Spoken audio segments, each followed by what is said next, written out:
여러분 축복합니다. 오늘 상당히 더워졌죠? 계속 날씨는 더워질 거고,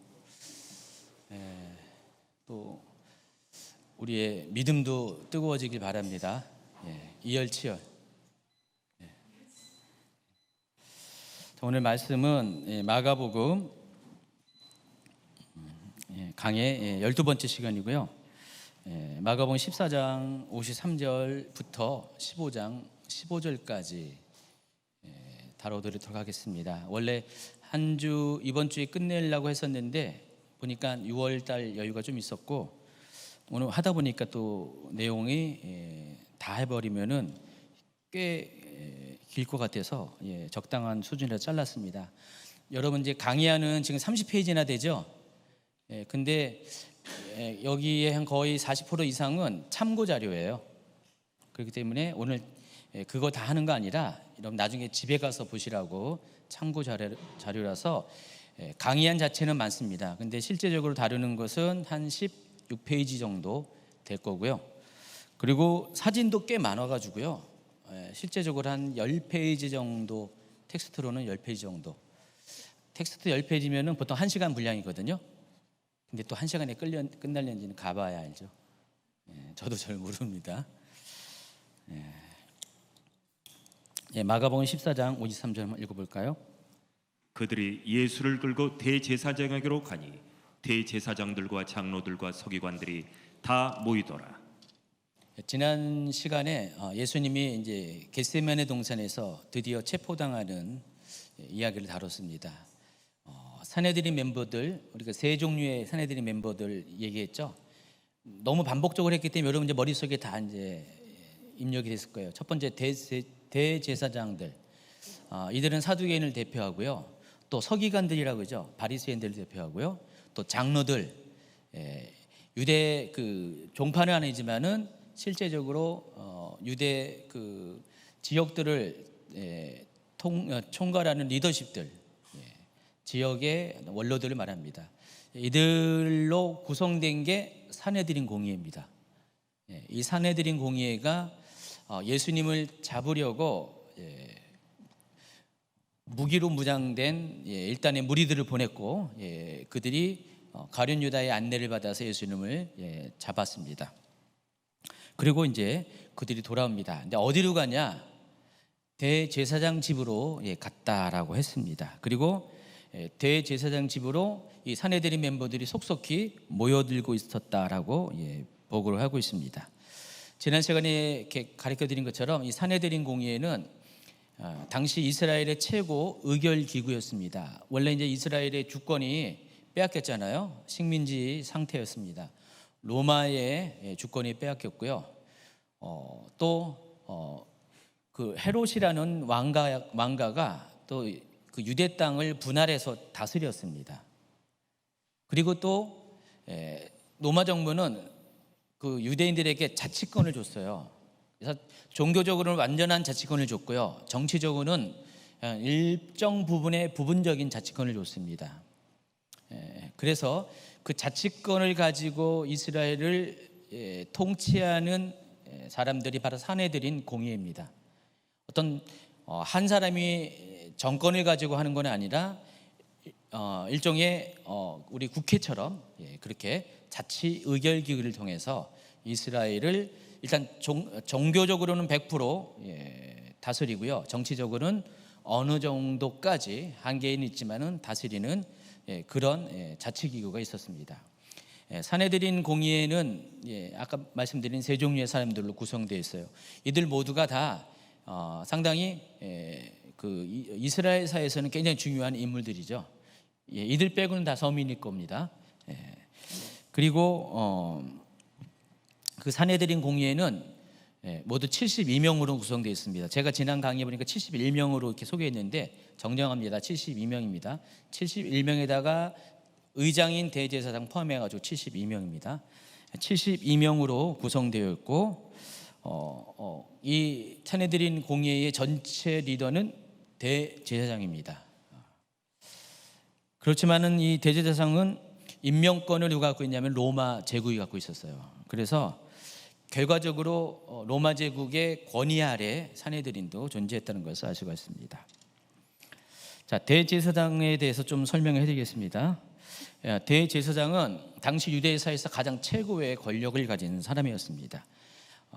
원래는 이제 종교 권력을 가진 사람이었는데 그 왕이 없다 보니까 유대에게는 이제 자기 민족의 왕이 없잖아요. 물론 헤롯 왕가가 있지만은 좀 의미가 달라요. 그러니까 민족의 왕이 없다 보니까 그 왕 대신에 그와 같은 비슷한 역할을 하는 사람이 산헤드린 의장이고, 산헤드린 의장이 대제사장이기 때문에 원래 대제사장은 종교 권력을 가진 사람이었는데 정치 권력도 함께 가지게 되었습니다.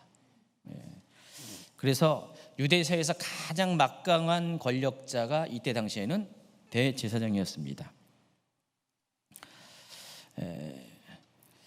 그래서 이 당시의 그 정치 상황이 굉장히 복잡했어요. 유대 지역은요. 그래서 예수님을 이렇게 심판하는, 오늘 이제 예수님을 재판하는 과정, 그 광경이 오늘 다 소개될 건데, 이 재판하는 과정들을 살펴보면은 당시의 유대 사회가 어떻게 권력이 이상하게 분산된, 어디 한쪽으로 권력이 집중되지 않고 여러 개의 권력으로 나눠진 이상한 사회라는 것을 우리가 단적으로 알 수가 있습니다. 맨 먼저 예수님은요, 산헤드린 공의에서 재판을 받았어요. 근데 여기서 사형 언도를 했지만은 그것을 결정을 못했습니다. 못하고 그 다음에 로마 총독 빌라도에게 한 번 더 가서 신문과 재판을 받게 됐고요. 이것으로 끝난 게 아니라 헤롯 안티바스에게 또 예수님이 또 갑니다. 그리고 다시 빌라도에게로 와서 빌라도 법정에서 최종적으로 사형 언도를 받게 됩니다. 산헤드린 공의에 갔죠. 또 로마 총독에게 갔죠. 또 헤롯 왕에게 갔죠. 그리고 다시 빌라도에게 갔죠. 복잡한 과정을 통과해가지고 예수님이 결국은 재판을 끝나게 됩니다. 자, 이 정도로 이때 당시 유대 권력은 굉장히 복잡했어요. 분산된 권력을 가지고 있었습니다. 자, 그 이야기가 14장 55절부터 쭉 읽어주세요.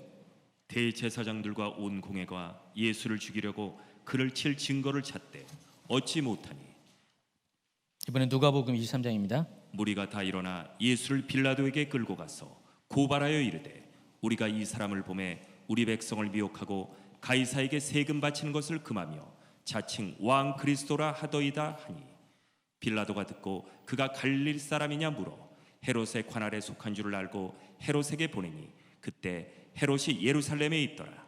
빌라도가 대제사장들과 관리들과 백성을 불러 모으고 이르되, 너희가 이 사람이 백성을 미혹하는 자라여 내게 끌고 왔도다.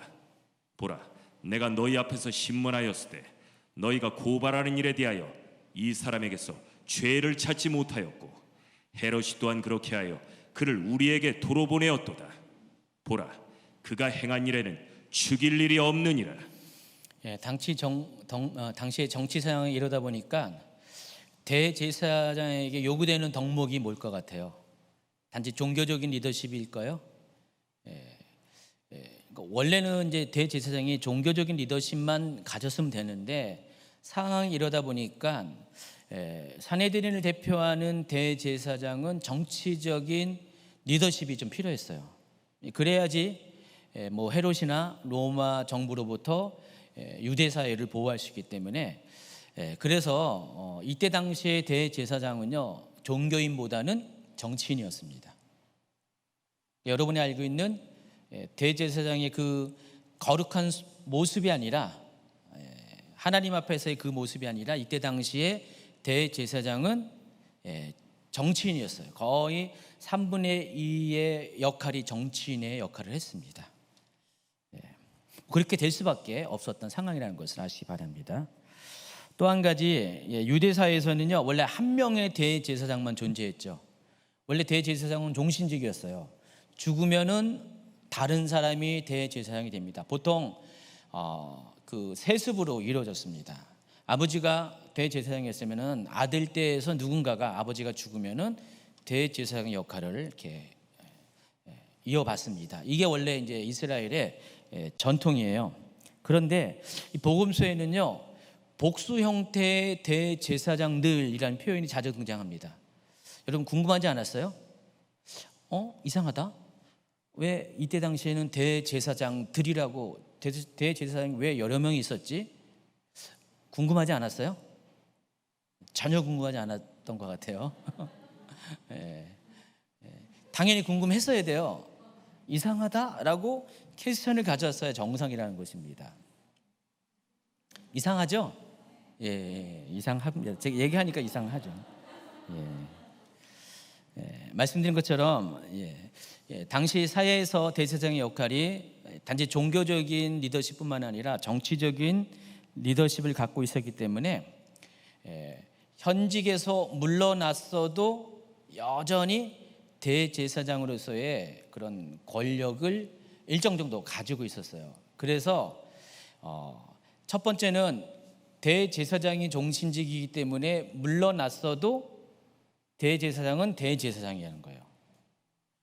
그리고 물러났어도 곧바로 이 사람이 있는 소속된 것이 산헤드린이거든요. 산헤드린 의장이었다가 지금 현직 대제사장에서 내려왔어도 산헤드린 멤버로서의 권한은 그대로 갖게 된다는 것입니다. 근데 아까 말씀드린 것처럼 대제사장은 원래 죽어야지 다음 대제사장이 세워지는 게 정상인데 이때 당시는 그러지가 않았어요. 왜냐하면 대제사장에 대한 임명권이 누가 갖고 있다고요? 로마 제국이에요.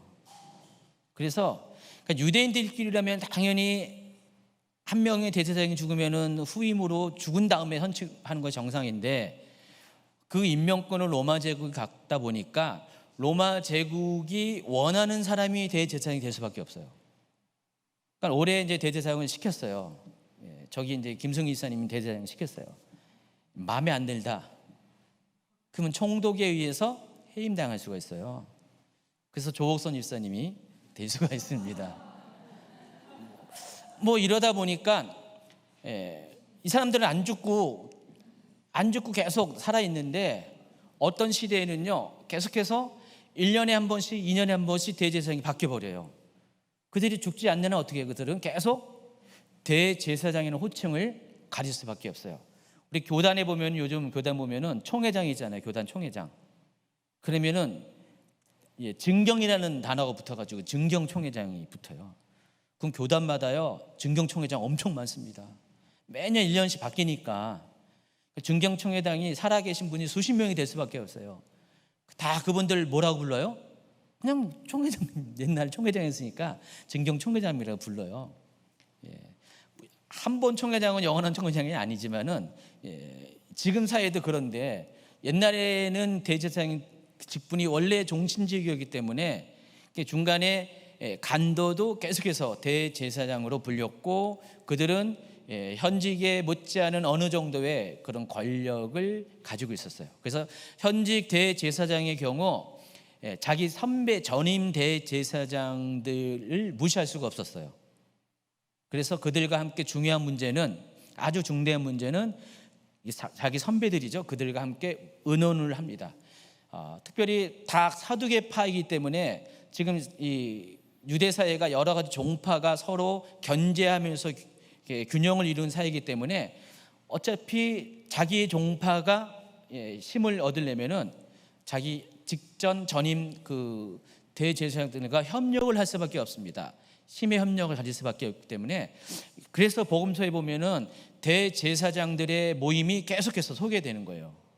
그러니까 예수님에 대해서 뭔가를 결정할 때 대제사장들이 이런 표현들이 계속 나오는 이유가 그런 것 때문에 그렇게 됐다는 것을 아시기 바랍니다. 그래서 단수 표현보다는 복수 표현들이 훨씬 더 많이 등장하게 된다는 것입니다. 예수님 당시 현직 대제사장의 이름은 가야바였습니다. 원래 이제 이름은 요셉인데 가야파의 아들 요셉이라는 게 원래 본래 이제 명칭이에요. 근데 일반적으로 아버지 가야바의 이름으로 불려졌습니다. 그리고 전임자가 안나스였어요. 근데 이 두 사람의 관계는 장인과 사이의 관계예요. 안나스가 가야바의 장인이었습니다. 자, 그런데 안나스가 가야바보다 앞서서 전임 대제사장을 역할을 했었어요. 근데 실제로 정확하게 이야기하면은 가야바의 바로 직전 대제사장은 엘레아살이었어요. 엘레아살이었는데 이 안나스 가문이 이때 당시에는 이스라엘에서 유대사에서 가장 막강한 권력 가문이었어요.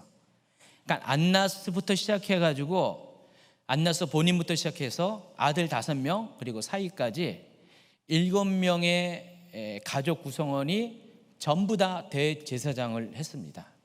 무려 39년 동안 이 가문이 유대사의 대제사장을 독식을 했습니다. 자, 표를 보시면은요, 6년부터 15년까지 약 10년 동안 안나스가 제일 먼저 대제사장을 했고요. 그리고 그 이후에 2년 동안 안나스의 아들 엘레아잘이 그 대제사장의 역할을 했고요.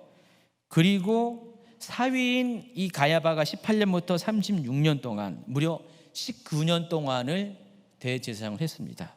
뒤에 보면은 몇 년씩 안 했어요. 아들들이 또 계속해서 가야바 뒤에도 안나스의 아들들이 대제사장을 했죠. 보시면은 모두 39년 동안 이 집안이 다 대제사장 역할을 했습니다. 자, 이만큼 안나스의 집안이 이때 권력을 독점했어요. 아까 말씀드린 것처럼 원래는 계속해서 세습적으로 대제사장직이 내려오는데 세습되는 것처럼 보이지만은 실은 그게 아니라 이들 또한 지금 로마 정부로부터 각각의 안나스의 아들들이 임명될 때 다 로마 제국과의 관계 안에서 임명이 된 거예요. 아들이라고 임명된 게 아니라 로마 제국에서 대제사장으로 인준을 했기 때문에 임명이 된 거예요. 자, 그런 걸 보면은 이 안나스라는 사람이 얼마나 정치력이 대단했다는 것을 알 수가 있죠. 다시 말해서 로마 제국과 굉장히 긴밀했던 거예요. 그래서 다른 가문에게 대제사장직을 넘기는 게 아니라 계속해서 자기 아들과 또 심지어 사위까지 대제사장을 노릇을 하게 했다는 것입니다. 자, 마가복음에는요, 예수님이 체포당했을 때 현직 대제사장인 가야바의 집에 끌려간 내용만 기록이 되어 있어요. 그렇죠? 여러분 마가복음을 읽어보면 그런데 요한복음에 의하면은요, 요한복음은 특징이 공간복음의 내용을 보충하잖아요. 수정하고 보완하는 그런 목적 중에 하나가 있어요. 요한복음 기록 목적이. 요한복음에 의하면은 예수님이 가야바의 집에 먼저 간 게 아니라 이 가야바의 장인인 안나스의 집으로 먼저 가셨다는 것을 알 수가 있습니다. 자, 요한복음 18장 12, 13절. 이에 군대와 천부장과 유대인의 아랫사람들이 예수를 잡아 결박하여 먼저 안나스에게로 끌고 가니 안나스는 그의 대제사장인 가야바의 장인이라. 네, 가야바의 장인인 안나스에게로 먼저 끌고 갔다는 것입니다. 그 장면을 보시면은 그림을 보면은 왼쪽에 있는 사람이 안나스예요. 저게 영화 어디서 나왔더라? 영화의 제가 본 영화 중에 하나인데 저는 저런 거 잘 보거든요. 있으면은 찾아서 봐요. 역사 관련된 거. 그래서 저기 잘 보시면은 왼쪽에 있는 좀 나이가 많은 사람이 안나스인데 가슴을 잘 보세요. 배 있는데 대제사장의 복장은 맞는데 배에 뭐가 안 보여요. 좀 이따 뭔지 알려드릴게요. 자, 어쨌든 이걸 봐서 안나스는 전임 대제사장임에 불구하고 먼저 신문을 할 정도로 막강한 권력을 갖고 있었다는 것을 알 수가 있습니다. 이번에는 이제 현직 대제사장인 가야바를 소개합니다. 가야바는 이제 안나스의 딸과 결혼을 해서 그 집안의 권력 안으로 들어가게 됩니다. 가야바는 말씀드린 것처럼 19년 동안을 17년 있는가요? 17년 동안을 아니죠? 19년 맞는 것 같은데 19년 동안을 이 대제사장이 자리에 있습니다. 그러니까 이때 당시로서는 굉장히 장기 집권을 한 케이스예요. 원래는 이제 대제사장직이 이제 대물림 됐죠. 대대로 세습을 통해서. 근데 이 가야바 같은 경우는 장인의 그 직분을 그대로 이어받았습니다. 물론 중간에 처남이 먼저 있었지만은 그러니까 특별한 경우에 해당하는 것입니다. 이 말은 가야바가 얼만큼 능력이 있다는 것을 여러분이 예측을 할 수가 있다는 것입니다. 그래서 가야바는 정치력이 대단한 인물이었다는 것을 아시기 바랍니다. 가야바가 어떻게 생겼는지 한번 보여줄까요? 영화의 한 장면입니다. 근데 제가 동그라미 표시했잖아요. 아까 안나스와 뭐가 달라요? 흉패가 있잖아요. 그러니까 현직 대제사장만이 두를 수 있는 흉패가, 판결 흉패가 있습니다. 그러니까 저거를 배에 두른 사람, 가슴에 두른 사람만이 현직 대제사장이에요. 아까 말씀드린 그 대제사장들이 워낙 많잖아요. 전임자들이 많다 보니까 비슷한 복장을 하는 사람들이 이제 계속 등장합니다. 근데 저 흉패를 두른 사람만이 현직 대제사장이라는 것을 아시기 바랍니다. 자, 이제 상해드린 공의의 재판이 시작됩니다. 가야바가 의장을 잇는 산헤드린 공의회가 예수님의 재판을 본격적으로 하는데 그 내용이 14장 55절 이하에 기록되어 있습니다. 14장 55절 이하 읽어주세요. 대제사장들과 온 공회가 예수를 죽이려고 그를 칠 증거를 찾되 얻지 못하니 이는 예수를 쳐서 거짓 증언한 자가 많으나 그 증언이 서로 일치하지 못함이라. 어떤 사람들이 일어나 예수를 쳐서 거짓 증언하여 이르되 아니 우리가 그의 말을 들으니 손으로 지은 이 성전을 내가 헐고 손으로 짓지 아니한 다른 성전을 사흘 동안에 지으리라 하더라 하되 그 증언도 서로 일치하지 않더라. 산헤드린이 예수님을 잡아온 목적이 뭐죠? 죽이려고 잡아왔어요. 그런데 사람을 죽일 수 있는 권한은 오직 로마 정부의 비준을 받아야 돼요. 로마 총독이 허락을 해야지 사람을 죽일 수가 있습니다. 근데 이들의 목적은 예수님을 죽이려고 한 건데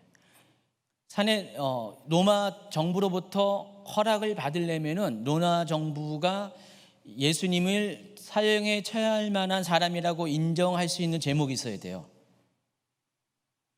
자, 그렇게 그것이 과연 뭘까?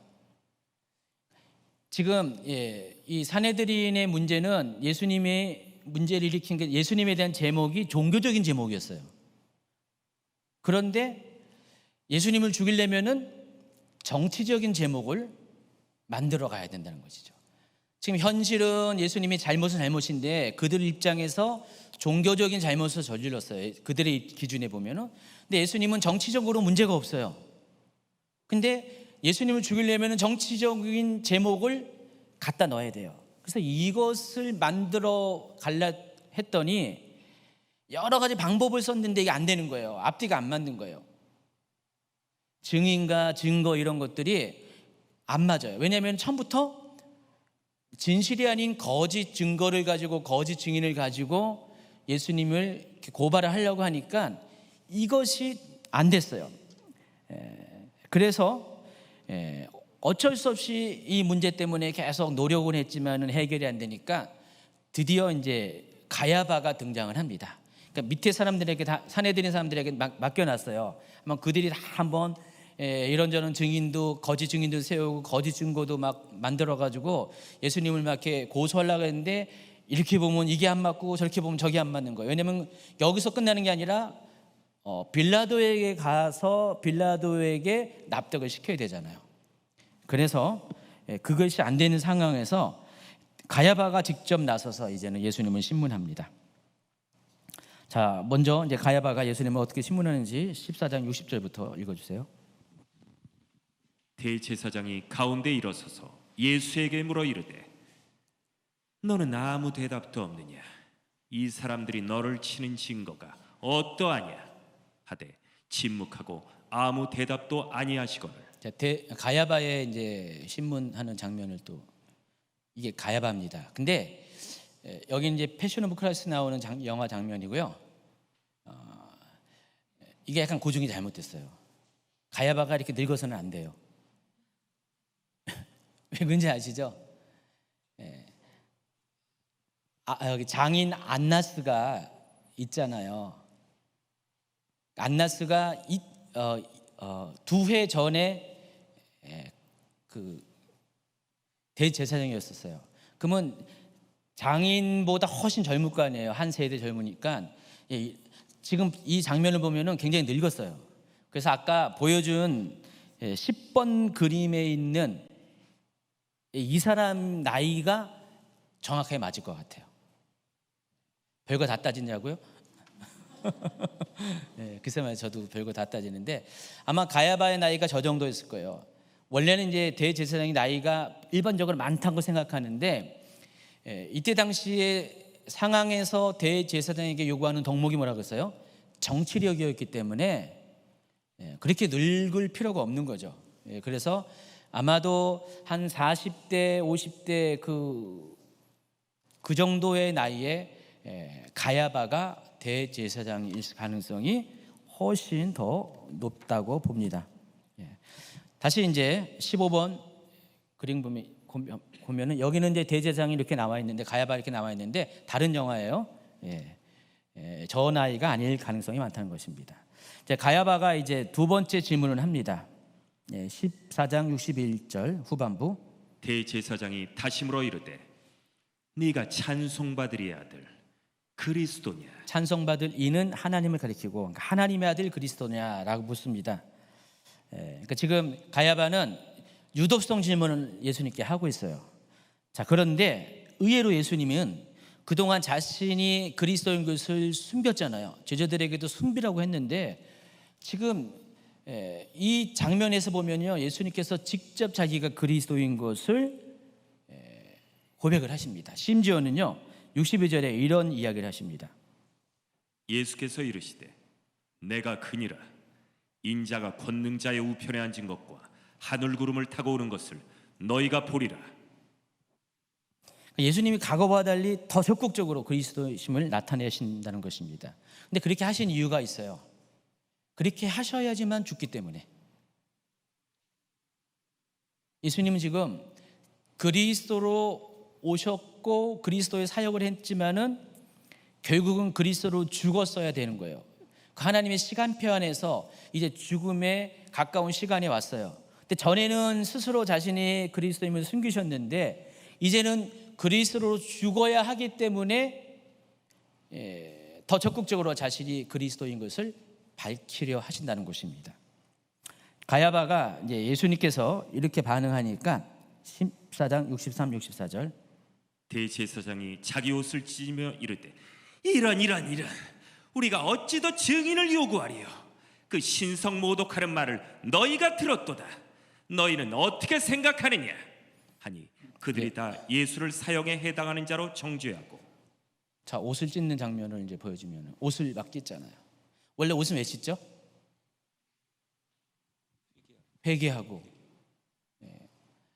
그럴 때 보통 찢잖아요. 옷을 찢고 회개하잖아요. 근데 이때 당시에 유대인의 관습 중에 하나가 원래는 이제 그게 이제 유대인의 관습인데 재판정에서 특별히 이 예수님과 같이 신성 모독을 하는 죄인의 그 죄가 밝혀진 경우는 이 사람이 신성 모독에 해당한다는 것을 공개적으로 드러내는 퍼포먼스가 바로 옷을 찢는 거예요. 그러니까 옷을 찢음으로써 이런 행동을 보여줌으로써 이 사람이 지금 신성 모독죄라는 것을 보여주는 퍼포먼스라는 것입니다.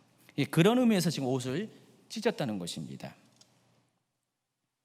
자, 그런데 아까 말씀드린 것처럼 신성 모독은 유대인들에게는 굉장히 중요한 문제예요. 사형에 해당하는 문제지만은 이것은 엄연히 유대 사회에서만 해당하는 종교법이에요. 근데 이것 갖고 예수님을 죽게 할 수는 없어요. 자기들이 결정하면 당연히 죽어야 되는데 로마 총독에게 가서 신성 모독죄 때문에 이 사람을 죽인다 하면은 총독은 동의를 할 수가 없습니다. 그러니까 총독이 어느 한 사람에게 사형을 언도할 수 있는 것은 다른 것이 아니라 로마에 반대하는 사람, 로마에 반란을 일으키는 사람이 로마 총독의 입장에서는 죽어야 될 사형수에 해당합니다. 근데 그것을 계속 지금 산헤드린 공의에서 제목을 잡으려고 했던 건데 그게 안 됐던 거고, 어쩔 수 없이 신성모독이라는 그들이 원하는 종교적인 제목은 끄집어냈어요. 그 상태로 그 산헤드린이 예수님을 끌고 빌라도에로 갑니다. 누가복음으로 갑니다. 이번에는 무리가 다 일어나 예수를 빌라도에게 끌고 가서 고발하여 이르되 우리가 이 사람을 보매 우리 백성을 미혹하고 가이사에게 세금 바치는 것을 금하며 자칭 왕 그리스도라 하더이다 하니. 여기 보면은요, 빌라도에게 가서는요, 앞에는 이제 예수님의 제목을 신성모독이라고 옷을 찢는 퍼포먼스를 통해서 예수님의 제목을 드러냈는데, 빌라도에게 가서는 뭐라 그랬어요? 백성을 미혹했다, 가이사에게 세금 바치는 것을 금했다, 자기가 왕이라고 했다. 제목이 달라지죠. 자기들끼리는 신성모독이 사형에 해당하는 죄였는데 빌라도에 가서는 그거는 언급하지도 못하고 않고 이와 같이 세 가지 제목을 가지고 빌라도에게 고소를 합니다. 어쨌든 신성모독죄로 이제 대제사장이 사형을 언도하자 사람들이 예수님이 어떻게 했는지를 한번 볼까요? 14장 마가복음 14장 65절. 어떤 사람은 그에게 침을 뱉으며 그의 얼굴을 가리고 주먹으로 치며 이르되 선지자 노릇을 하라 하고 하인들은 손바닥으로 치더라.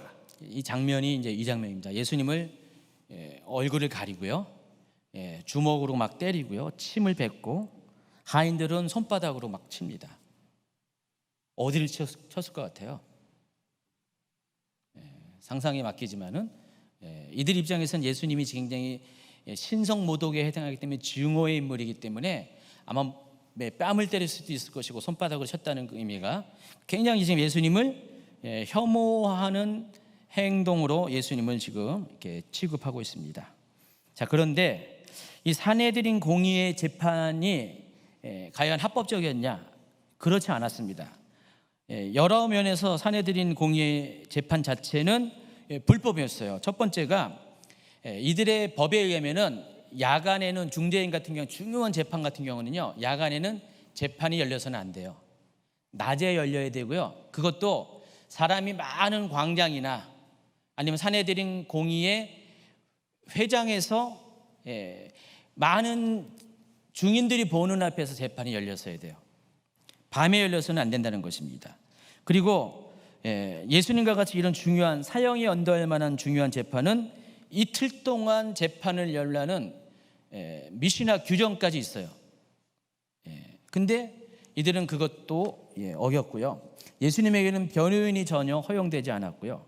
그리고 안식일이나 명절에는 재판이 열릴 수가 없었어요. 근데 그럼에도 불구하고 지금 예수님을 재판을 했다는 것입니다.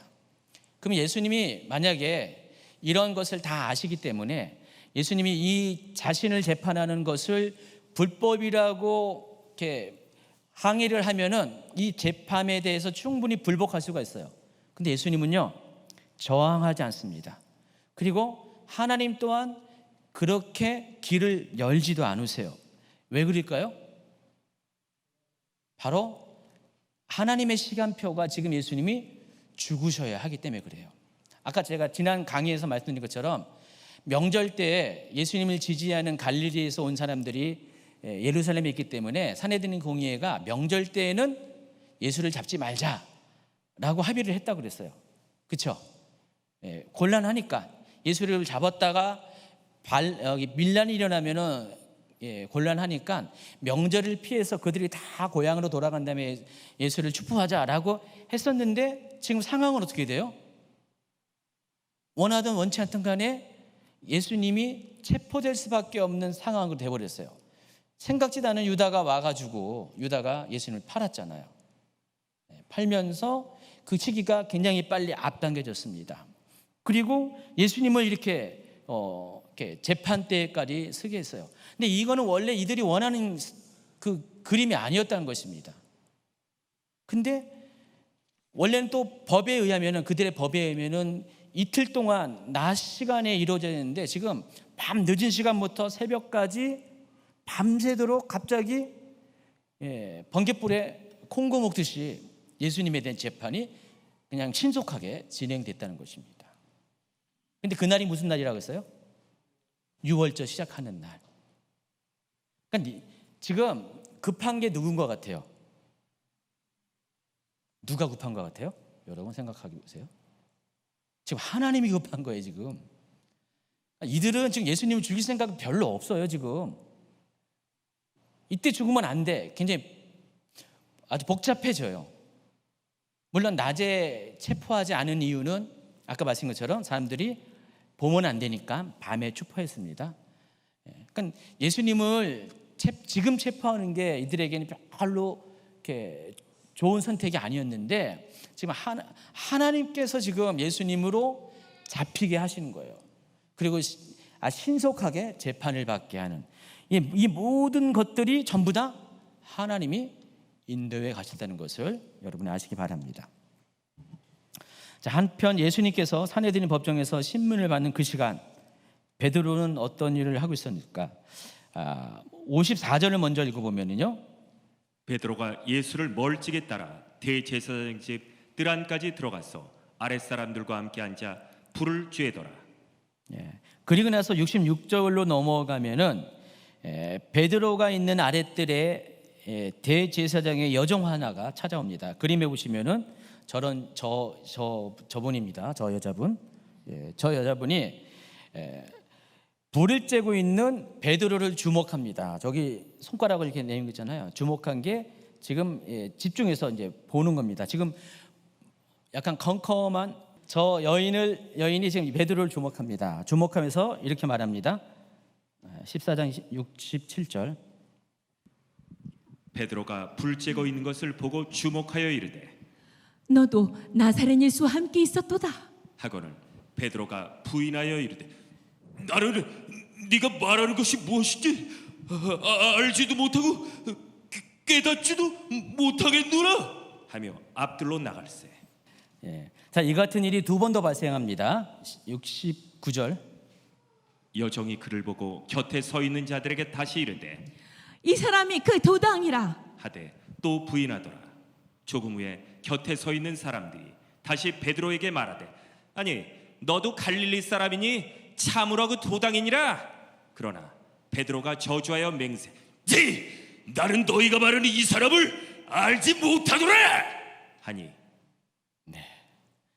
자, 베드로가 세 번째 부인하니까 그 순간 동시에 닭이 웁니다. 자, 72절. 닭이 곧 두 번째 울더라. 꺼꺼꺼. 이에 베드로가 예수께서 자기에게 하신 말씀 곧 닭이 두 번 울기 전에 네가 세 번 나를 부인하리라 하심이 기억되어 그 일을 생각하고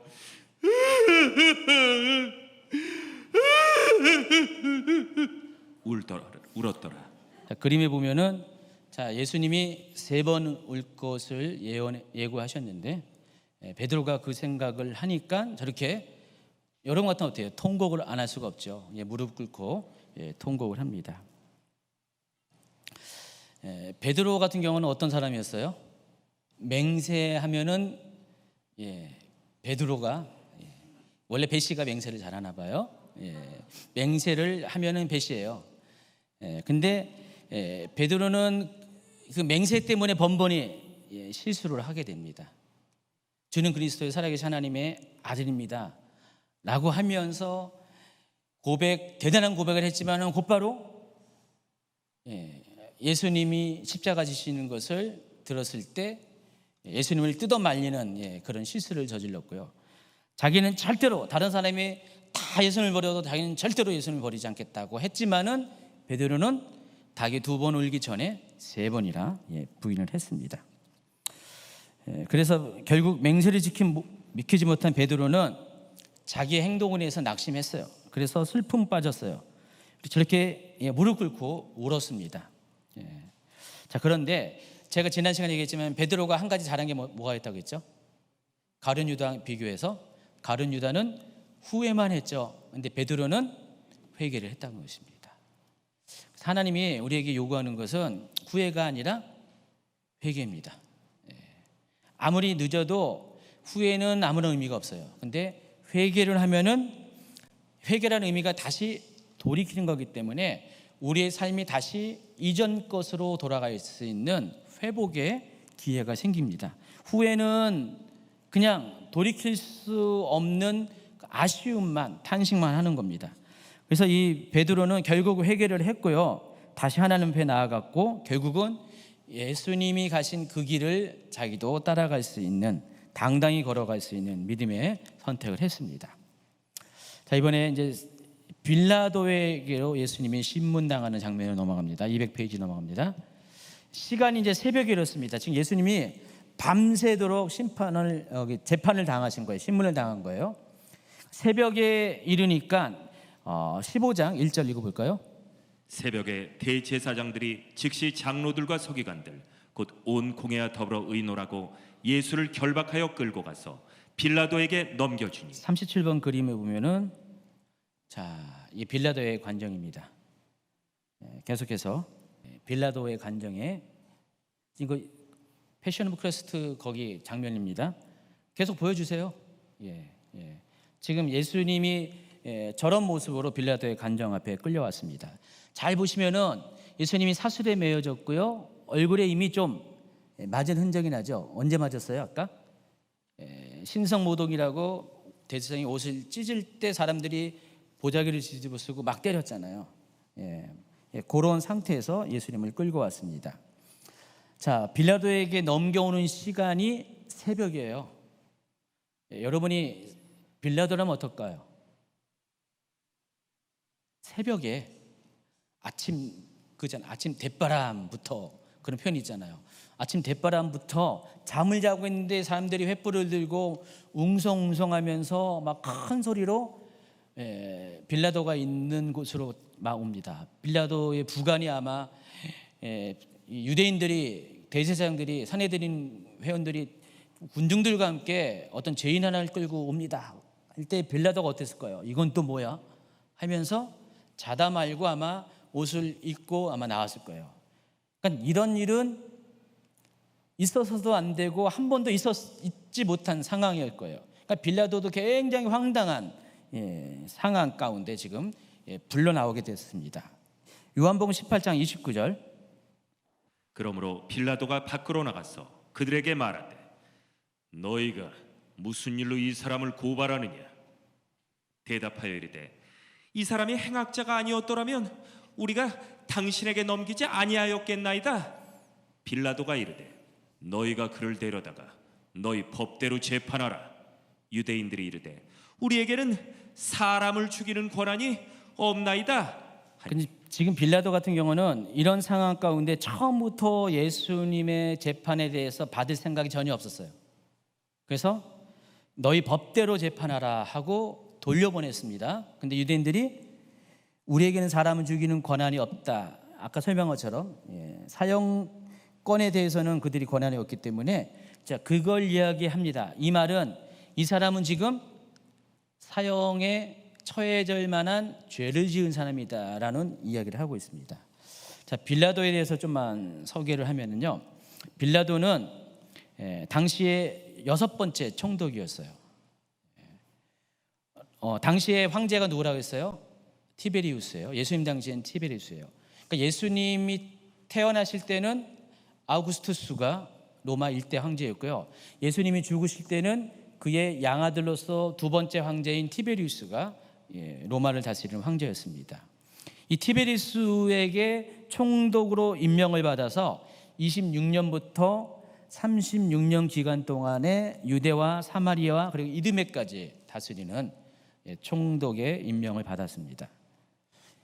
지금 빌라도는요, 예수님이 활동하는 그 시기에 유대 땅을 통치하는 총독이었고요. 이건 역시 하나님의 시간표 안에서 이 빌라도가 나름대로 역할이 있기 때문에 하나님께서 이 빌라도를 유대 총독으로 오게 하셨다는 것을 아시기 바랍니다. 원래 총독의 관저가 예루살렘에 있지 않습니다. 총독이 머무는 장소가 그 지중해변에 보면은 가이사라라고 하는 도시가 있어요. 그러니까 예루살렘에서 한 2시간 정도는 가야 돼요. 2시간 정도는 가야 되는 좀 바닷가에 있는 헤롯이 지은 신도시가 있어요. 가이사라는 곳이 있는데 거기에 원래 총독 관저가 있습니다. 그런데 6월절과 같이 사람이 많이 모이는 명절 때면은 총독이 거기 살다가 한 100부장 정도를 데리고 한 100명의 군사 정도를 데리고 이쪽으로 옵니다. 그래서 거기 예루살렘에 머물면서 혹시라도 있을 소요에 대비하는 그런 근무를 하게 됩니다. 그때 어디 머물냐면은 안토니오라는 성체에 머뭅니다. 안토니오 성체가 어딘가 보여주겠습니다. 성전 북쪽에 바로 붙어 있어요. 예루살렘에 가면은 그 바깥에 노상에 예루살렘 전체를 담은 미니어처가 있어요.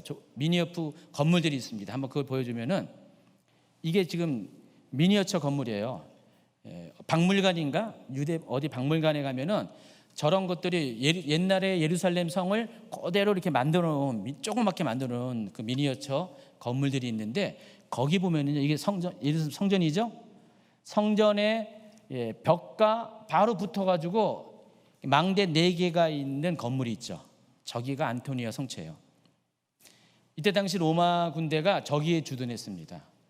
그리고 저기에서 이때 당시에 가장 핫플레이스, 가장 관심 있게 지켜야 될 것이 성전이거든요.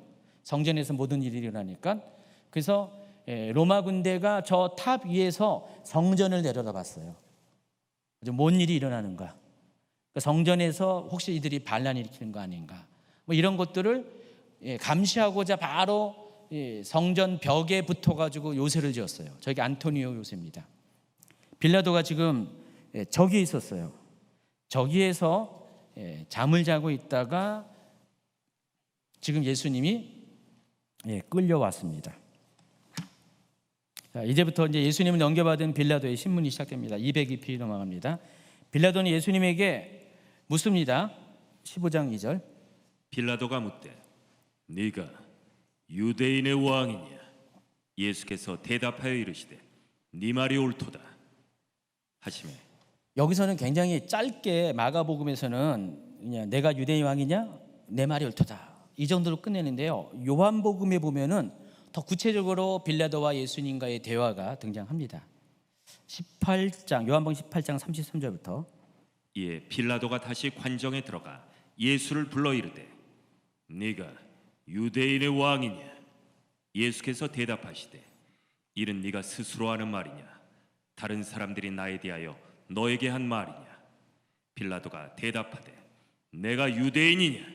네 나라 사람과 대제사장들이 너를 내게 넘겼으니 네가 무엇을 하였느냐? 예수께서 대답하시되 내 나라는 이 세상에 속한 것이 아니니라. 만일 내 나라가 이 세상에 속한 것이었더라면 내 종들이 싸워 나로 유대인들에게 넘겨지지 않게 하였으리라. 이제 내 나라는 여기에 속한 것이 아니니라. 여기까지만 읽으세요. 자, 빌라도와 예수님의 대화하는 장면을 보겠습니다. 자, 저 사람이 빌라도고요. 예수님이죠. 지금 저렇게 선체로 이런 대화를 했다는 것입니다.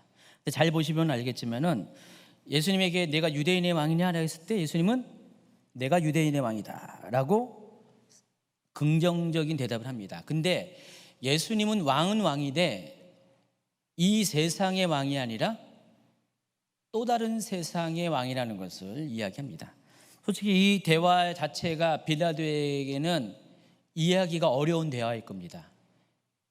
지금 예수님은 보이는 세상의 왕권을 얘기하는 것이 아니라 보이지 않는 세상의 왕권을 이야기하는 것이기 때문에 그 세상에 대한 이해도 없는 빌라도가 그것을 예수님의 설명을 이해할 수는 쉽지 않을 거예요. 근데 한 가지 아는 건 분명합니다.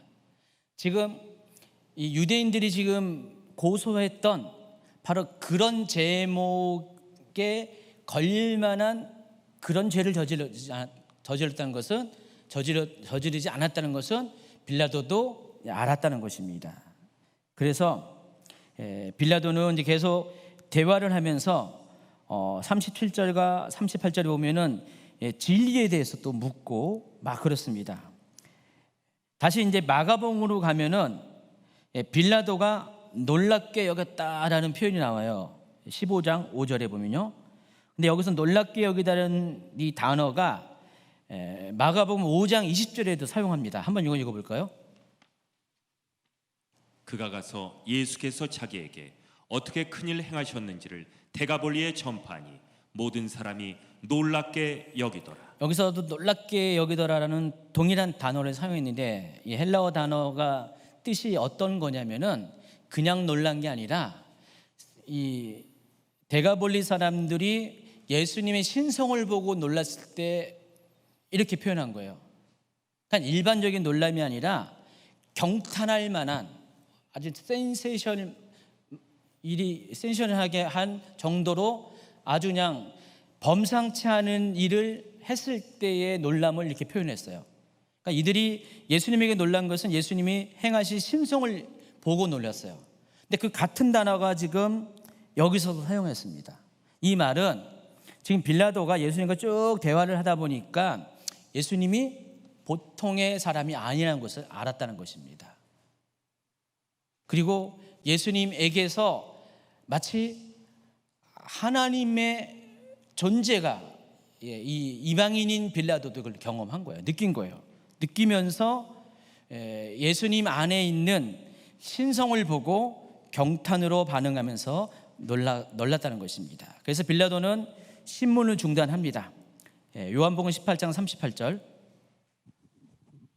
이 말을 하고 다시 유대인들에게 나가서 이르되 나는 그에게서 아무 죄도 찾지 못하였노라. 실제로 예수님에게서 정치범으로서의 아무런 혐의도 발견하지 못한 게 사실이고, 또 두 번째는 앞서 얘기한 것처럼 예수님 안에 있는 그 신성 앞에 놀랐기 때문에 예수님을 처벌하는 것을 굉장히 부담스러워했어요.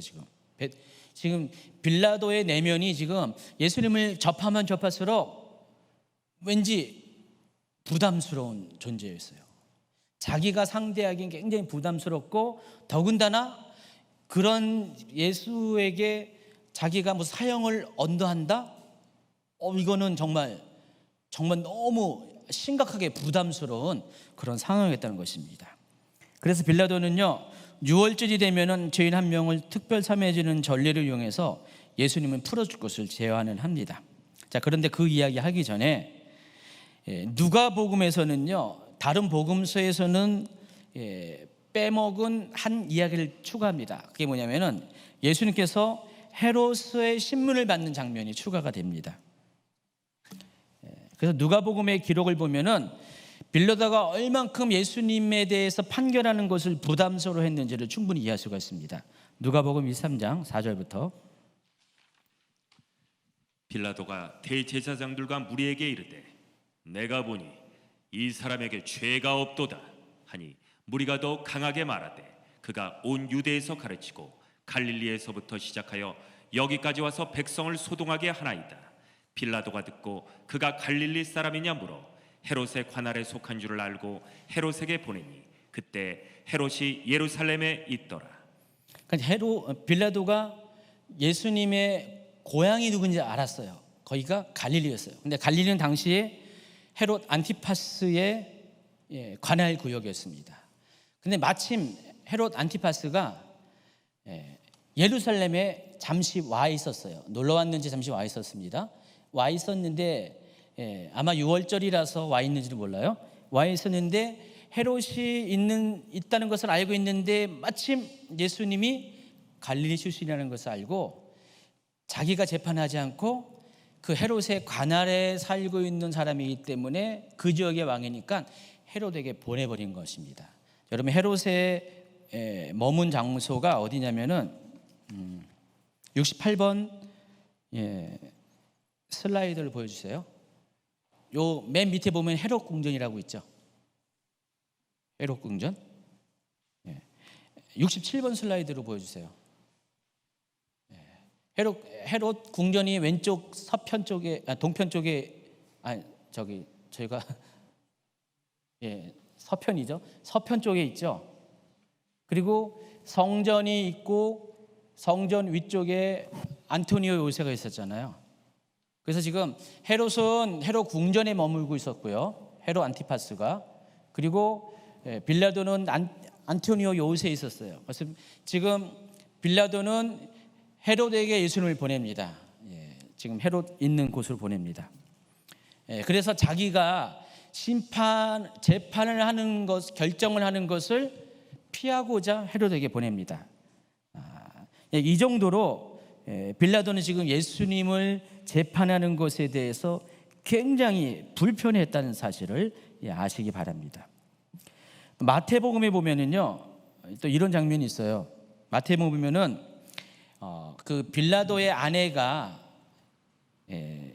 어떤 사람은 유대인이라고도 말을 하는데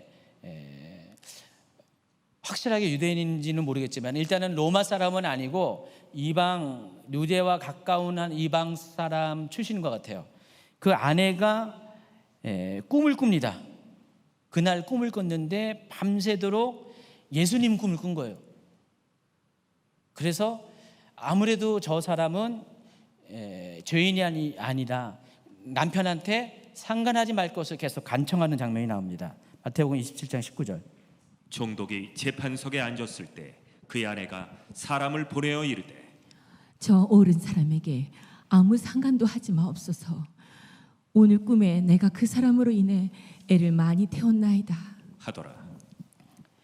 그래서 이런저런 이유 때문에 빌라도는요, 예수님을 재판 안 하려고 이리 빼고 저리 빼고 계속해서 웬만하면은 자기가 사건을 맡지 않으려고 노력을 했다는 사실을 아시기 바랍니다. 제가 계속 이런 얘기를 하는 이유가 있어요. 그러니까 빌라도가 계속해서 예수님을 죄인으로 만들지 않으려고 하는 노력을 계속했다는 사실을 아시기 바랍니다. 이제 다시 헤롯으로 넘겨봤습니다. 예수님을 넘겨받은 헤롯은 예수님을 만난 것을 너무너무 기뻐해요. 왜냐면요, 평소에 예수님에 대해서 궁금했어요. 왜냐면 자기 관할구역의 갈릴리인데 예수님이 거기서 막 이렇게 3년 동안을 놀라운 기적을 행하고 다녔잖아요. 근데 실은 헤롯 안티파스의 입장에서는요, 뭐 예수님이 앞전에 세례 요한과 같이 이렇게 솔직히 예수님을 뭐 자기의 정치적으로 자기에게 위협을 가하는 그런 인물이 아니었기 때문에 별로 정치적인 부담은 없었어요. 근데 단지 예수님이 워낙에 유명 인사로 사람들을 고치고 귀신을 쫓아내는 것을 보면서 예수님이 누굴까라는 궁금증이 있었어요. 그래서 언젠가 한번 예수님 만나야지. 그러니까 나름대로 헤롯 입장에서는 예수님이 유명한 연예인 같은 그런 사람이었어요. 그래서 한번 만나보고 싶었어요. 그리고 혹시나 만났을 때 자기를 위해서 뭔가 큰 자기에게도 이적을 행해 주지 않을까, 그걸 기대했어요. 헤롯 보면 굉장히 웃긴 사람이에요. 단순한 사람이라는 걸 알 수가 있습니다. 자, 그 얘기가 누가복음 23장 8절입니다. 헤롯이 예수를 보고 매우 기뻐하니 이는 그의 소문을 들었으므로 보고자 한 지 오래였고 또한 무엇이나 이적 행하심을 볼까 바랐던 영고로라. 이런 마음으로 예수님을 맞이했습니다. 그런데 막상 예수님을 맞이했는데 예수님이 말을 해도 대답하지 않습니다. 그리고 옆에 있는 대제사장 서기관들은 계속해서 막 데모하듯이 막 고발을 합니다. 그러니까 지금 헤롯은 잔뜩 기대하는 마음으로 예수님을 맞이했는데 자기가 아무것도 할 수 없으니까 자기가 재판을 또 하지 않고 다시 빌라도에게 보냅니다. 그 전에 어떻게 했냐면은 예수님에게 빛난 옷을 입혀 빌라도에게 보냈다 그랬어요. 누가복음 23장 11절. 헤롯이 그 군인들과 함께 예수를 업신여기며 희롱하고 빛난 옷을 입혀 빌라도에게 도로 보내니 여기서 빛난 옷이라고 번역을 했는데, 자, 이게 어떤 옷이냐면은 요한복음 19장 2절에 보면은요, 한번 읽어 볼까요? 군인들이 가시나무로 관을 엮어 그의 머리에 씌우고 자색 옷을 입히고. 이 빛나는 옷이 결국은 자색 옷이라는 것을 알 수가 있는데, 이 자색 옷은 색깔이 보라색 색깔을 말합니다. 근데 당시 보라색이 어떤 색인지 아시죠? 왕족이나 귀족들만 입는 색이에요. 굉장히 비싼 값어치가 있는 옷감으로 만들었기 때문에 아무나 못 입어요. 지금 이 말은 뭐예요? 지금 헤롯이 그래 너 왕이다. 지금 예수님은 지금 뭐라는 거예요? 왕으로 인정해 준 것 같아요? 아니죠. 조롱하기 위해서 예수님에게 그 옷을 입혀서 보냈다는 것입니다. 23장 12절에 보니까 헤롯과 빌라도가 전에는 원수였으나 당일에는 서로 친구가 됐다라고 했습니다. 자, 이 말이 무슨 의미인지는 뒤에 가서 제가 다시 한번 소개하겠습니다. 어쨌든 지금 빌라도는 어떻게 해서라도 예수님에 대한 판결을 자기가 안 하려고 미루고 빼고 막 했는데 다시 또 왔어요. 이런 거 있잖아요. 막 이렇게 공을 쳐버리는데 계속해서 나에게 공이 오는 거예요, 지금. 빌라도가 어떻게 보면 굉장히 불쌍한 거예요. 빌라도가 지금도 사도신경에 나오잖아요. 본디오 빌라도에게 고난을 받았다고 했잖아요. 얼마나 지금 몇천 년 동안 수십억의 사람들이 이 빌라도 이름을 적어도 일주일에 한 번씩은 언급하면서 막 그랬어요. 아마 이 빌라도가 이걸 알아서 그런지 몰라도 예수님을 재판 안 하려고 어떻게든 피해 가려고 하는데 희한하게 계속 쳐내도 자꾸만 빌라도에게 예수님이 이렇게 오게 됐네요. 그래서 다시 예수님을 맞이하니까 빌라도가 어떻게 했냐? 이제는 포기한 겁니다. 어차피 내가 피할 수 없는 운명이라면 내가 판결을 해야지 하면서 대신에 빌라도가 번뜩 머리에 떠오른 게 뭐냐면은, 그래 명절 때가 되면은 유대인 중에서 죄인 한 명을 특별 사면으로 풀어주는 관례가 있지. 자, 그러면은 그걸 이용하자. 그래서 예수님을 풀어주려고 어떻게 얘기했는지 한번 볼까요? 23장 13 누가복음입니다. 23장 13절부터. 빌라도가 대제사장들과 관리들과 백성을 불러 모으고 이르되 너희가 이 사람이 백성을 미혹하는 자라여 내게 끌고 왔도다. 보라, 내가 너희 앞에서 신문하였을 때 너희가 고발하는 일에 대하여 이 사람에게서 죄를 찾지 못하였고 헤롯이 또한 그렇게 하여 그를 우리에게 도로 보내었도다. 보라, 그가 행한 일에는 죽일 일이 없느니라. 그러므로 때려서 놓겠노라. 그냥 태형 어느 정도 해가지고 몇 대 때려가지고 예수님을 풀어주겠다라고 이렇게 한 거예요. 이 정도면은 해결될 줄 알았어요, 빌라도도요. 그런데 또 공이 오네요. 천연일에 또 공이 옵니다. 이번에는 산헤드린에 의해서 선동된 무리들이요 난리가 났습니다. 요한복음 18장 40절. 그들이 또 소리질러 이르되 이 사람이 아니라 바라바라 하니 마가복음 바라바는 강도였더라. 마가복음 15장 11절. 그러나 대제사장들이 무리를 충동하여 도리어 바라바 바라바 바라바를 놓아달라 바라바를 놓아달라 하게 하니.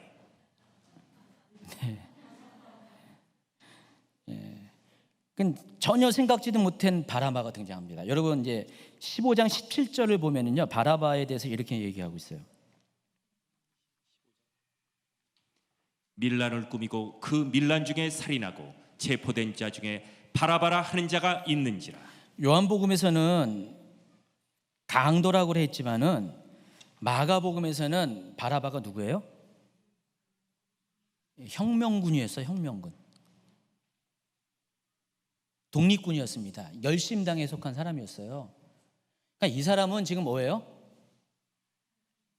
지금 여기 빌라도가 생각하는 바로 그 사람, 사형에 처할 만한 그 사람, 아주 명확하게 정치범인 그 사람이에요. 그러니까 이런 사람이 죽어야 되는 거죠.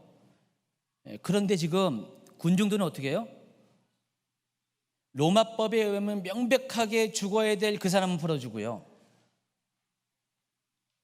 로마법에 의해서는 절대로 죽지 말아야 될 예수를 죽이라고 하고 있습니다. 반대로 유대인의 입장에서는 어떻게 할까요? 유대인의 입장에서는 종교법이 우선이니까 예수님은 죽어야 되고요. 바라바는 어떻게 돼요? 살려야 되죠. 지금 서로 충돌이 일어나고 있습니다. 이 상황 가운데 빌라도가 선택하는 것은 당연히 예수님을 선택해야 되는데 그렇잖아요. 근데 빌라도는 예수님을 선택하지 못합니다. 바라바를 선택합니다. 왜냐하면 만약에 이 상황 가운데 바라바를 사형에 처하고 예수님을 석방하면 어떻게 될까요? 이미 선동된 무리들이 정말로 밀란을 일으킵니다. 제가 본 영화에 의하면은 그 장면이 나와 있는 영화에 의하면은 거기는 빌라도 중심으로 이렇게 영화가 이렇게 스토리가 흘러가더라고요. 그 영화 제목이 뭔지 몰라요. 생각이 안 나는데 옛날에 오래전에 봤는데 여러분이 이렇게 잘 접하지 않은 영화인데, 근데 거기에 보면은 빌라도가 지금 예수님이 이제 예수님 사건이 있기 전에 빌라도에게 어떤 일이 있었냐면은 얼마 후에 그 황제가 유대 땅을 방문하기로 한 스케줄이 있었어요. 몇 달 후에는. 근데 앞전에 뭔 일이 있었냐면 유대 땅에서 반란이 일어났습니다. 그러니까 빌라도가 총독이 되고 나서 얼마 있다가 반란이 일어났어요. 밀란이 일어났어요.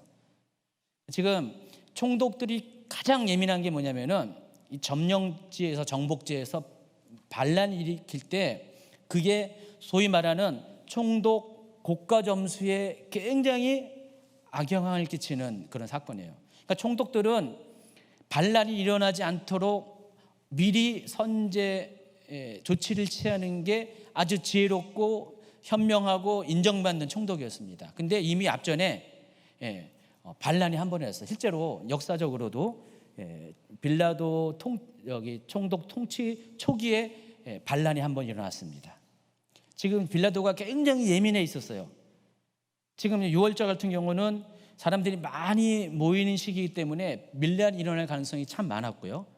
근데 지금 예수님의 이 사건을 이렇게 할 때 만약에 이 상황에서 예수님을 풀어주면은 얼마 있으면은 로마 황제가 오게 돼 있는데 방문하기로 예정되어 있는데 반란이 일어나면 어떻게 될까요? 자기는 잘리는 거예요. 실은 나중에 잘려요. 예수님은 십자가에 못 박게 한 다음에 자르게 됐는데, 그것 때문에 굉장히 이 빌라도가 딜레마에 빠진 거예요. 자기 내면에는 예수님을 풀어주고 싶은데 어떻게 하면 예수님을 이렇게 사형에 언도하지 않으려고 애를 썼지만은 자꾸만 상황은 어떻게 자기가 의도하지 않게 예수님이 밀천에도 자기한테로 오고, 그리고 풀어주려고 해도 또 사람들은 오히려 로마 정부에서 사형에 해당하는 바라바를 풀어주고 예수를 십자가에 못 박으라는 이런 상황에 오게 됩니다. 고민을 엄청 했어요, 빌라도가. 그러다가 결국 어떻게 해요? 어쩔 수 없이 예수님을 십자가에 못 박으라고 내어줍니다. 요한복음 19장 12절에 보니까 그때의 빌라도의 마음이 어떤지를 볼 수가 있습니다. 이러함으로 빌라도가 예수를 놓으려고 힘썼으나 유대인들이 소리질러 이르되 이 사람을 놓으면 가이사의 충신이 아니니이다. 무릇 자기를 왕이라 하는 자는 가이사를 반역하는 것이니이다. 그래서 16절에 이에 예수를 십자가에 못 박도록 그들에게 넘겨주었다 그랬습니다. 자, 예수님을 십자가에 내어주기로 결정한 바라바가 아닌데 빌라도인데, 빌라도는 예수님의 죽음에 대해서 자기는 죄가 없음을 선언하는 퍼포먼스를 또 보여줍니다. 그게 뭐예요? 손을 씻는 겁니다. 여러분, 손을 씻는다고 죄가 없어지나요? 그건 아니잖아요. 근데 지금 빌라도는 그렇게 해서라도 자기의 속에 있는 그 죄책감 내지는 부담감을 털어냅니다. 제가 여기까지 쭉 이야기를 했는데, 자, 이 빌라도의 그때 당시의 심정을 여러분 충분히 이해할 수 있는 자료가 있습니다. 소위 빌라도의 보고서라고 하는 성경이 아니고요. 제가 207페이지부터 무려 219페이지까지 엄청 많은 분량의 빌라도의 보고서라는 제목의 옛 문서를, 고대 문서를 여기 전문을 다 실어놨어요. 여기 보면은 빌라도가 로마 황제 티베리우스에게 예수에 대한 사건에 대해서 전말을 보고하는 내용이 쫙 기록이 되어 있습니다. 물론 이게 진짜냐 가짜냐 하는 논쟁이 있는 건 사실이에요. 진짜일 수도 있고 가짜일 수도 있는데, 이게 오래된 문서입니다. 지금 터키에 있는 성 소피아 그 성당 박물관에 여기 보관되어 있대요, 이 문서가. 근데 이 문서의 내용을 쭉 보면은요, 빌라도가 예수님에 대해서 어떻게 인지하고 있고 생각하고 있는지가 나와요. 근데 보면은요, 빌라도는 정말로 예수님을 그리스도로 인정했다는 것을, 하나님의 아들로 인정했다는 것을 한번 읽어보시면 알 수가 있습니다. 그것을 알 수가 있어요. 나중에 이제 그 예수님이 십자가에 못 박힌 다음에 백부장이 이 사람은 참 하나님의 아들이었다는 것을 인정하는 고백이 나오는데, 의인이었다는 인정 고백이 나오는데, 그 사람이 이름도 여기 등장해요. 여기 보고서에 보면은요, 빌라도가 예수님을 정말로 하나님으로부터 온 사람인 것을 인정하고 있다는 것을 알 수가 있어요. 근데 중요한 것은 그런 모든 빌라도의 내면에도 불구하고, 빌라도의 노력함에도 불구하고 결국은 빌라도가 예수님을 십자가에 못 박게 했다는 것입니다. 그리고 사도신경에 그 유명한 이름을 박아놨다는 사실. 근데 이 모든 것을 만들어 가신 분이 누굴까요? 하나님이에요. 제가 주일날 하나님의 시간표에 대해서 이야기했지만은, 하나님은 예수님을 6월절에 어린 양으로서 돌아가게 하셔야 되는 명백한 이유를 갖고 계셨어요. 그러니까 어떻게 해서든지 예수님이 죽으셔야만 됐어요. 원래 아까 제가 얘기했잖아요. 빌라도하고 헤롯이 원수였다가 예수님의 사건으로 인해서 친구가 되었다고 했잖아요. 요때만큼은. 원래 바리새인과 사두개인이요, 원수였었어요. 근데 예수님을 죽이는 그 사건으로 인해서 두 종파가 친구가 되었어요. 참 희한하죠? 예수님은요, 서로 싸우는 그 사람들도 친구를 만드는 아주 특별하신 분인 것 같아요. 근데 상황이 그렇게 됐다는 그 이유는 하나님께서 예수님의 사건을 통해서 하나님이 이루고자 하는 하나님의 뜻, 하나님의 시간표가 이루어지기 위해서는요, 하나님은 모든 것을 총동원해서 원수끼리도 화해하게 하시고요, 협력하게 하시고, 모든 것들을 하나님의 시간표로 만들어 가시는 분이라는 것을 아시기 바랍니다. 그런 과정 속에서 빌라도는 지금 그토록 예수님을 죽이고 싶지 않았지만은 결국은 그 시간표에 의해서 예수님을 죽이는 사람이 되었습니다. 근데 만약에 여러분이 빌라도면 어땠을 것 같아요? 선택은 여러분이 하는 거잖아요. 어떨 것 같아요? 여러분이 빌라도 말고 여러분이 만약에 가룟 유다라면 어땠을 것 같아요? 그걸 피해갈 수 있을 것 같아요? 여러분도 가룟 유다가 될 수가 있고요, 여러분도 빌라도가 될 수가 있어요.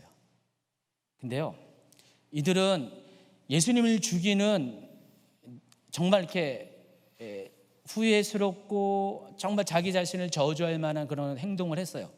그런데 이 두 사람의 공통점이 뭐냐면은, 여러분이 강의한 뒷부분을 보시면은 219페이지 보세요.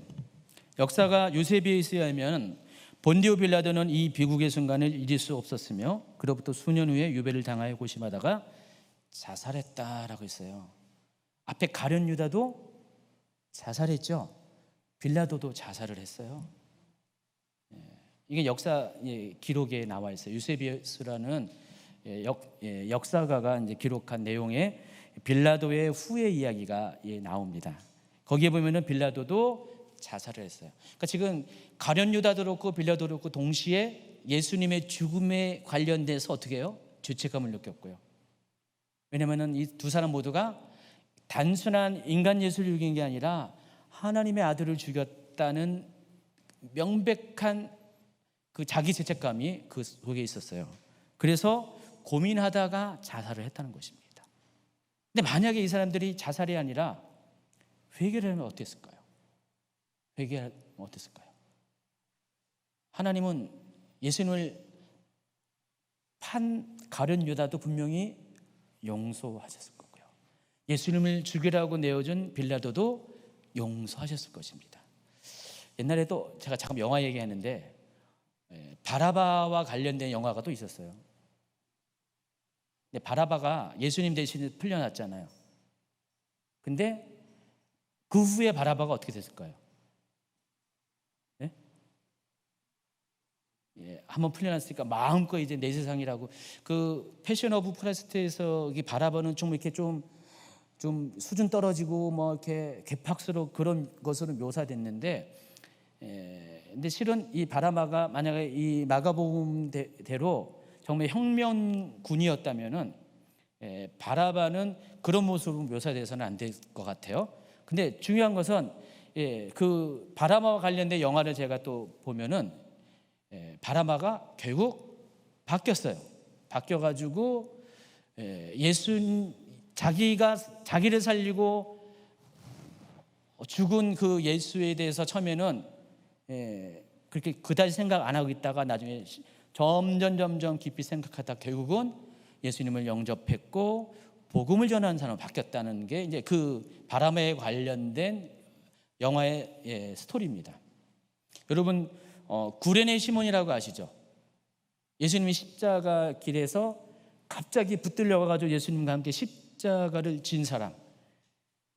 그 사람도 예수님을 몰랐었는데 갑자기 예수님이 십자가를 짊어짐을 통해서 예수님을 알게 됐고요. 그 또한 그걸 계기로 해서 인생이 바뀌었습니다.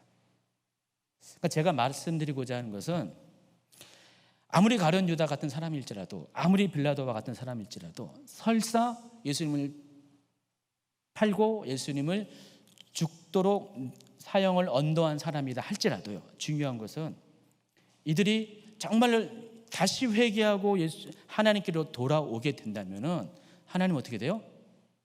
그럼에도 불구하고 그를 용서해 주시고 품어 주신다는 것입니다. 그런데 빌라도는 고민을 많이 했어요. 많은 죄책감을 가지고 마음은 아파했어요. 그런데 결국은 그것이 하나님께로 마음을 둔 것이 아니라 결국 자기 자신을 미워하다가 자기 자신을 스스로 죽게 하는 그냥 후회로 끝이는 행동을 했다는 것입니다. 220페이지로 넘어가면 이제 마지막 페이지입니다.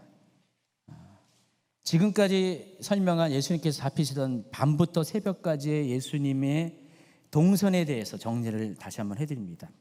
각각 복음서는 조금씩의 동선의 차이가 있는데 이것을 이렇게 취합해가지고 다시 재정리하면은요, 예수님은요 잡히시던 밤에 모두 5번에 걸쳐서 신문을 당하셨다는 것을, 재판을 당하셨다는 것을 알 수가 있습니다. 이 첫 번째가 안나스 앞에 끌려갔다고 했죠. 직전 전임 대제사장, 그리고 가야바가 의장으로 있던 사내들인 앞에서 두 번째로 끌려가서 신문을 당하시고요. 밤새도록 신문을 당하시다가 새벽에 빌라도에게 끌려가시고요. 그리고 헤롯 안티파스에게 끌려갔고요. 그리고 다시 아침 무렵에 빌라도 앞에 끌려갔습니다. 이때가 9시 좀 전이에요. 지금 예수님은 밤부터 아침 무렵까지 계속해서 밤새도록 지금 무려 5번에 걸쳐서 재판을 받으신 것입니다. 자, 그 동선이 지도에 나와 있습니다. 67번 지도 보시면은요, 여기는 이제 마가의 다락방부터 시작하는데 겟세바네에서 2번 겟세바네에서 체포당했죠. 가야바 관저 전에 요 근처에 안나스 집이 있습니다. 안나스한테 먼저 끌려갔고요. 안나스에 있다가 가야바 관저로 갔다가 안토니오 요새에 있는 빌라도에게 갔다가 헤롯 안티파스에 갔다가 다시 안토니오 요새에 있는 빌라도에로 갔습니다. 68번 그림은 이것을 똑같이 설명한 건데 한번 이렇게 그 하살표를 따라서 쭉 보시면 됩니다. 예수님의 그 마지막 날 밤의 동선을 보시면 예수님이 어떻게 어떤 일을 했고 어떻게 또 재판받기에서 끌려다녔다는 것이 쭉 나오고 있습니다. 이렇게 5번에 걸쳐서 예수님께서 밤새도록 재판을 받으셨어요. 그리고 결국 십자가에 못 박혀 죽으시게 됐습니다. 오늘 이제 이렇게 말씀은 다 마치면서요. 뭐 여기 뭐 특별히 큰 주제가 있는 건 아니고 예수님의 심판 당하는 어떤 과정들이 쭉 이렇게 보고 형식으로 소개가 되어 있습니다. 그래서 뭐 특별히 여러분의 뭐 가슴 울리는 어떤 무슨 은혜되는 말 이런 거 없어요. 없는데 근데 지금 성경은 예수님이 어떤 식으로 어떻게 신문을 당하셨던 것들이 아주 구체적으로 나와 있고요. 또 아까 제가 참고 자료로 여러분에게 읽으라고 겼다가 올려준 이 빌라도의 보고서의 내용 같은 것을 참조해 보면은 예수님의 이 사건이 너무나도 정확한 역사적인 사건이었고요. 하나님은 이 예수님이 이 십자가에 달려 돌아가시기 위해서 아주 그 한 시간 또 한 몇 분 이 시간대별로 하나님께서 철저하게 계획된 스케줄대로 예수님을 이끌어 갔다는 사실을 알 수가 있습니다. 이게 왜 중요하냐면은 이렇게 죽으셔야지만은 하나님의 계획이 이루어지기 때문에. 그래서 예수님은 철저하게 하나님의 시간표대로 하나님의 계획표대로 이렇게 고난을 당하시고 또 신문을 당하시고 재판을 당하셔서 결국은 십자가를 지시게 됐다는 것입니다. 누구를 위해서요? 바로 여러분을 위해서. 이제 다음 주에는 예수님 십자가 사건을 소개할 거고요. 예수님의 십자가 사건도 똑같이 하나님의 시간표에 의해서 하나님의 계획대로 철저하게 아주 명확하게 이루어진다는 사실을 아시기 바랍니다.